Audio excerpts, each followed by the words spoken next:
அதாவது எனக்கு என்ன சொல்றதுன்னு தெரியல. சத்தியமா நான் பார்த்துட்டு மறந்து போயிட்டேன். நீங்க இப்ப பார்த்துட்டு இருக்கிறது என்ன பள்ளின்னு பாத்தீங்கன்னு வச்சுங்களேன், அரசு பள்ளி, பிரைவேட் பள்ளி. நான் கூட பிரைவேட் பள்ளியோ தான் நினைச்சேன். அது மிகப்பெரிய ஒரு பிரைவேட் பள்ளி போடுது, நிறைய பீஸ் வாங்க போகுது. சத்தியமா நினைச்சேன். உள்ளது கிட்ட வந்து பார்த்தாக்கா தெரியுது, இது வந்து சென்னை மிடில் ஸ்கூல், அதாவது நடுநிலை பள்ளி. அந்த ஸ்கூல் வந்து இந்த அளவுக்கு ஒரு பிரம்மாண்டமா ஒரு பிரைவேட் ஸ்கூல் அளவு கட்டி கொடுத்துருக்காங்க. இதெல்லாம் பிரைவேட் ஸ்கூலா இல்ல ஒரு கவர்மெண்ட் ஸ்கூலா?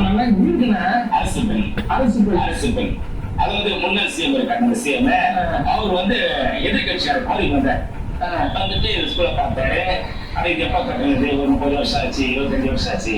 ஆனா நான் வரும்போது கண்டிப்பா கட்டுவேன், இதை உங்களுக்கு கட்டி கொடுக்குறேன். ஆனா இவ்வளவு ஒரு பிரமாண்டமா கட்டுவாரு தெரியாது. ஆச்சரியமான விஷயம் தான் இது. ஆனால் சொல்றேன், இதுக்கு எங்களோட சலுகை வந்து நிறைய சலுகை. ஆனா இதெல்லாம் இப்ப கிடைச்சல, அவருக்குமே கிடைச்சிருக்கான். இப்ப கிடைச்சிக்கல, முன்ன இருக்கும்போது தான் அந்த சலுகை. 50 ரூபாய் பீஸ். பசங்களுக்கு என்ன தேவை? 4 டிஃபன் யார் கொடுப்பாங்க அந்த காலத்துல? 4 டிஃபன் பசங்க எவ்வளவு பேர் மயக்கப்பட கீழே விழுந்துட்டாங்க. ஆனா அது கொடுத்தது வந்து நம்ம முதலமைச்சர். நான் இப்ப கூட வந்து என் பேர் சொல்ல மாட்டேன், எங்க முதலமைச்சர், முன்னாள் முதலமைச்சர், அவர் தான் சொல்லுவாங்க.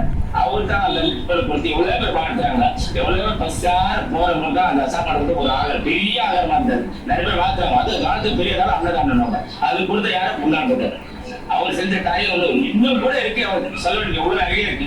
அந்த ஸ்கூல பாக்குற எல்லா பேரும் எடுத்து கொடுத்தது சிஎம் தான், எங்களுக்கு தெரியும். ஆனா இவங்க எப்படிதான் மனசு மாறினாங்க ஆச்சரியமா? மத்தவங்க பண்ணிட்டாங்களா? அப்புறம் வெத்த வச்சு பார்த்தாங்க. இது ஒண்ணுமே புரியல இந்த விஷயத்த. எங்க ஜனங்க எல்லாருக்கும் பிடிக்கும். யார பழைய சீமன், அவர் சொல்ல செய்வாரு, சொல்லாது கூட செய்வாரு. அவனெல்லாம் சேர்த்துதான் நாம இங்க சுத்தி வளர்த்த பாத்தீங்கன்னா அங்க குளத்தூர் இந்த பக்கம் சரடி ஃபுல்லா வந்து மண்டபத்துல இருந்து ஸ்கூல்ல இருந்து எல்லா வசதியும். 6 வாட்டர் எந்த காலத்து போட்டு கொடுத்தாங்க? 6 வாட்டர் பசங்களுக்கு. கிணத்து தண்ணி கிடையாது, மெட்ரோ வாட்டர் கிடையாது, 6 வாட்டர். புரியல எப்படி மனசுல மக்களுக்கு மனசு வந்துச்சுன்னு சொல்லிட்டு எனக்கு சத்தியமா எனக்கு தெரியல. எப்படி மனசு மாறினாங்கன்னு சொல்லி தெரியல. இந்த இன்னொரு விஷயம் சொல்றீங்க, ஆச்சரியப்பட ஒரு விஷயம் பாத்தீங்கன்னா, இங்க வரவங்க பாத்தீங்கன்னா பீஸ் வரன்னு சொல்லிட்டு வாட்ச்மேன் கேட்பாங்களா? அந்த வாட்ச்மேன் சொல்லுவாரா 50 சொல்லுவாரா? இது 50,000 சொல்லி கேட்பாங்க. 50,000 ரூபாய்ங்க, வெறும் 50 ரூபாய். இது 50 ரூபாய் பீஸா இந்த பள்ளி குழந்தைகளுக்கு? பாருங்க, இந்த மாதிரி ஒரு பள்ளி, நான் ஓப்பனா சொல்றேன், இந்த மாதிரி ஒரு அரசு பள்ளி எங்கேயாவது நீங்க காட்டுங்க, நான் ஒத்துக்கிறேன். குளத்தூர்ல